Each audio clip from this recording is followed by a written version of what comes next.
yelling myself hoarse on this radio every day. It's just the weather dumps on us frequently here, and maybe my transmission doesn't get through. I don't know. I can't understand one word of what you say, Willard. It's all going swell, sir. Get the bit up! Get it out!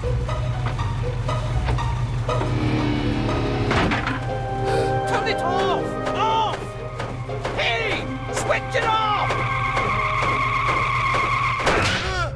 Ah!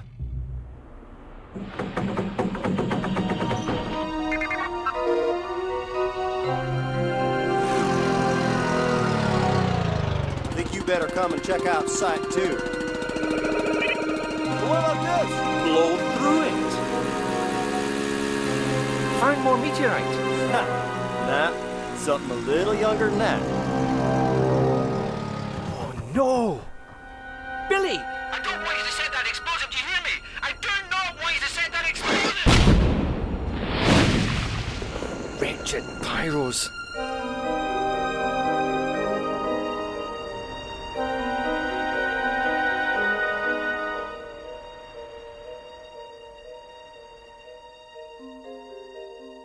This place is a busy history.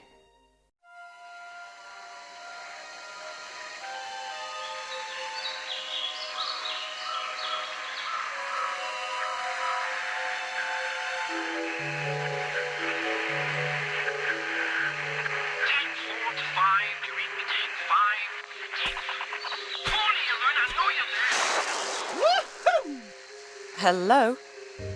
Hello? What? What do you want from me now? Nothing that taxing. Are you all right? Well, if you'd all stop, I might be just fine. Just 100%. Just go! If you'd all stop, who are you talking about? All you, hundreds of you, talking and chattering and breaking my brain up. Well, I'm not quite sure where you're coming from, but I just want to know about the Infada artifact. In the temple up there. Voodoo magic and all, huh? I don't touch this stuff myself. It's not voodoo. Look, is there anyone else here with you? Yeah, Randy and Rory. Randy and Rory? Where? What are you all doing here? Well, they're staying put in that temple. I told them not to. I warned them first. Not doing much now, I doubt, under half a ton of mudslide. Me. I'm leaving. Next bus out. This jungle has rooted enough rot into me. I'd offer the same advice to you, but you don't seem like the type to take it. To care if I said you're gonna die in there. Yeah, die.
I don't want to be misrepresented by that retarded researcher you've just been with.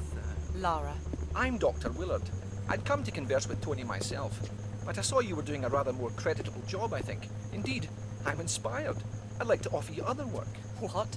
Shoot the breeze with some of your other boys?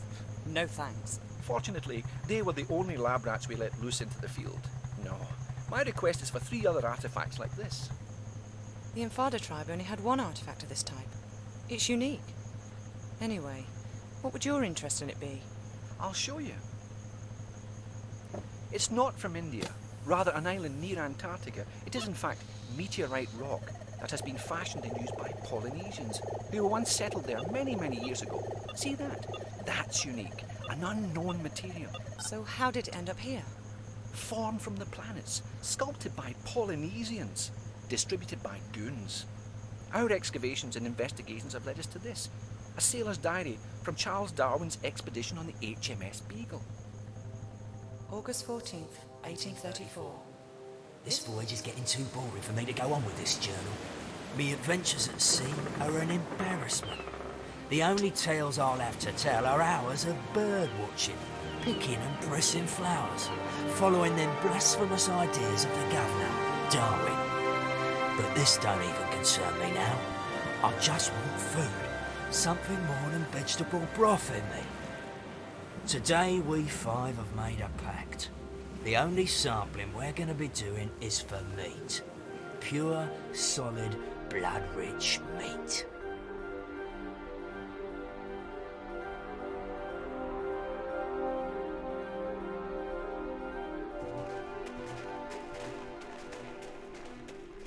The snow's run out. The tracks have gone. Just keep going.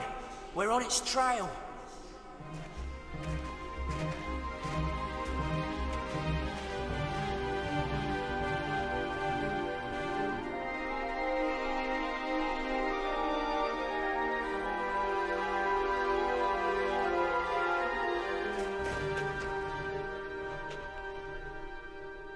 There's something here.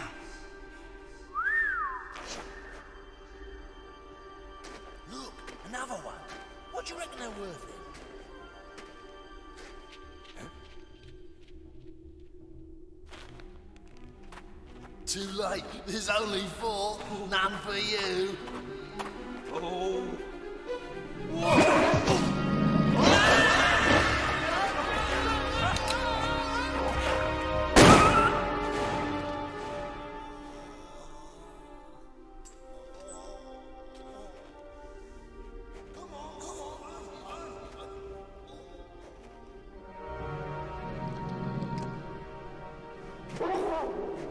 Stephen! Faster! Dang it! Quick! Stephen! Come on! Faster!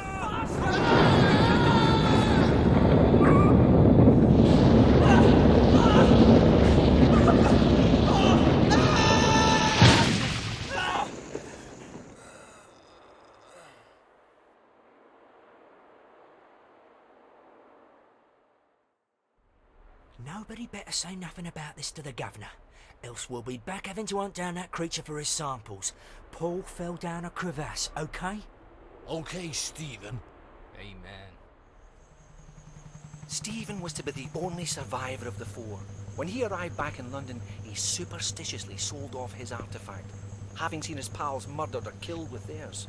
One here in India, one in the South Pacific, and one in Nevada. The places where I'd like you to go. Sounds good to me.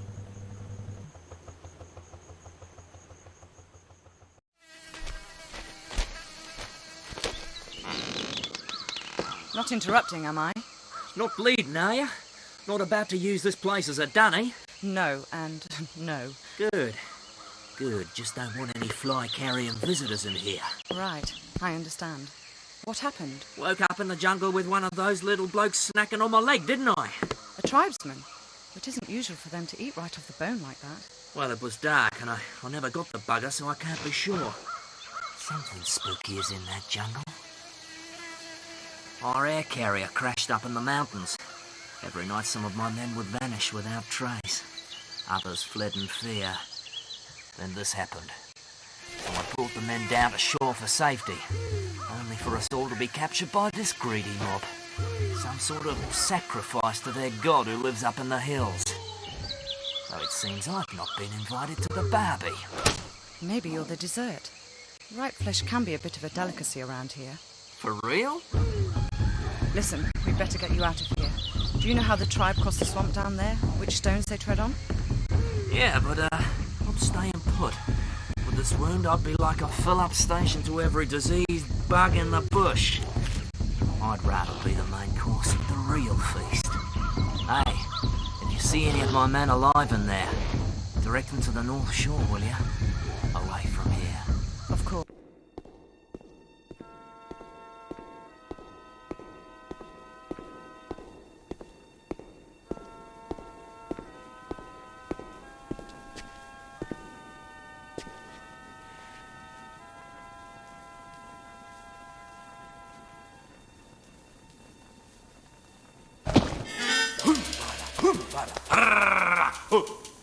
Is well for you, me fasting this day. You make plenty good flesh pot. You forget. I might be quite hungry myself. Famished, actually. Ugh. Why did your ancestors flee from Antarctica so suddenly? Coma, bad place. Plenty flesh. But for the price of evil. Mutilation. The sixth leader, Mauki, were born without a face. Terrible storms. Men afraid. Run! Set curse of Maoki on the land. No one good enough. But you still worship it? White fella later come here with magic Kuma stone. In a day, we celebrate the death of him. The Feast of Smile. One of Darwin's sailors. Poor fool. Where's the stone now?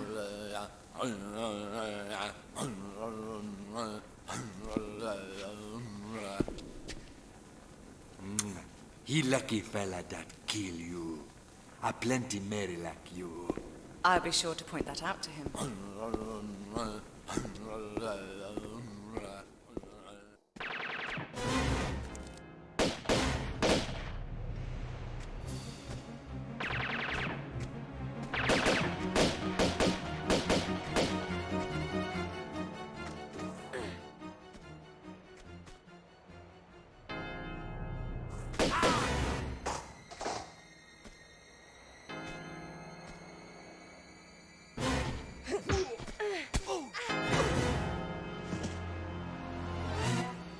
Who are you working for? What? You heard me. I didn't, honest. What did you say? I said, who employs you? Ah! Miss Sophia Lee!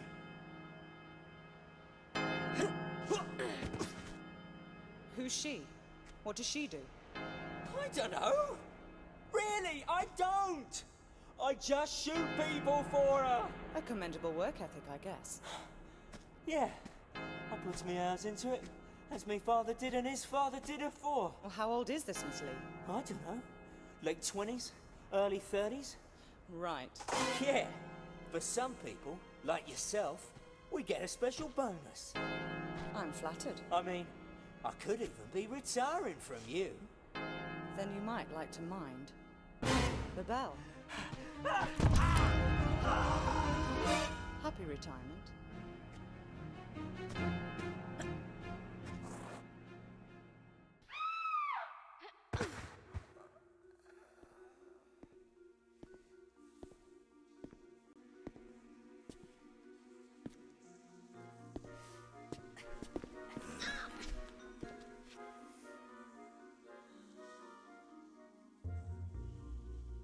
So, you must be after Miss Lee then? Business, not pleasure. Though obviously not for revenge, man. You've hardly got the face for that. And you have? How moronic a question is that, eh? I don't even have a face, man. I came down here looking for work, and what do I get, eh? But Miss Lee's cosmetic company and her lab assistant job. No experience necessary. Good wage, accommodation with it. Aye, locked in a flotation tank for days on end in some fetid syrup. And when we come out, 'cause lots of us applied like, no face or flesh, man. And a bootin' doing the waste disposal shoot here. Presumed deed. Some kind of failed experiment then. Oh, ta, very much. But aye, and for added insult, when I tried to take my own life, I found it just didn't work. You mean Sophia's testing some sort of immortality power? Along with her own brand of facelift. Why, aye, man. Everlasting beauty. She's obviously not fully worked it out yet, but she takes the best results for herself. See, I don't care what your business with her is. You can't be any more shiftless than what she is. So I'm gonna go out of my way to help you. That is, after you've done something for us here, like. Very generous of you. What do you want? A bottle of that mummy preservation stuff from the Natural History Museum. Embalming fluid? Aye, for rotten flesh you can't whack it, man. The museum's pretty interesting, I'm told. You'll like it. So why don't you go yourself? One of them Egyptian lassies there is a bit pissed off, like that she didn't get immortality the way she wanted it. And seeing as we've done better than her in that department, I didn't care to imagine what curse we could get given any worse than what we've got already, like. You'll be fine though, pet. You die easily. Thanks.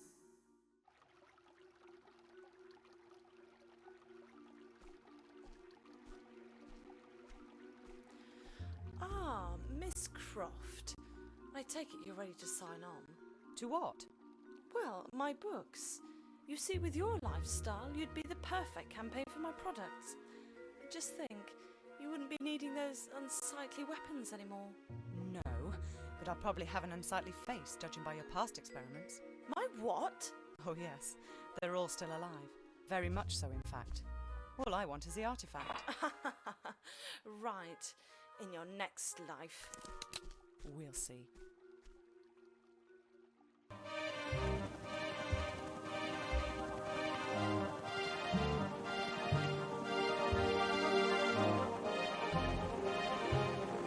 This is Amlux to base. Come in, base. Come in, base. Dead air, man. You gotta get down. This is too much.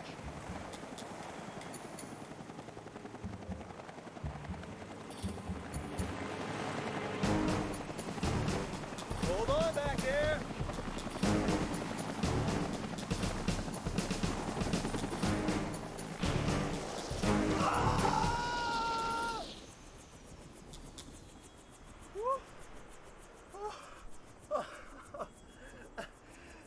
That was Harry.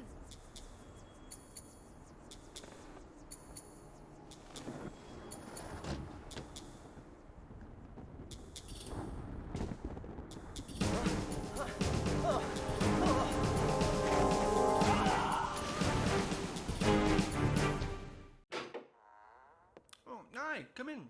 Make yourself at home. I won't be a minute. At home, I've just met a man who may as well have been Brundlefly. Fascinating, isn't it? He was your own employee. He was a molecular biologist. He'd have been intrigued with himself. Thanks to this material, his Hox genes were multiplied. Do that, and the complexities of our bodies increase beyond our comprehension. But this is just the fringe of its possibilities we're seeing here. My pal's exposure came from a material impregnated into the meteorite crater.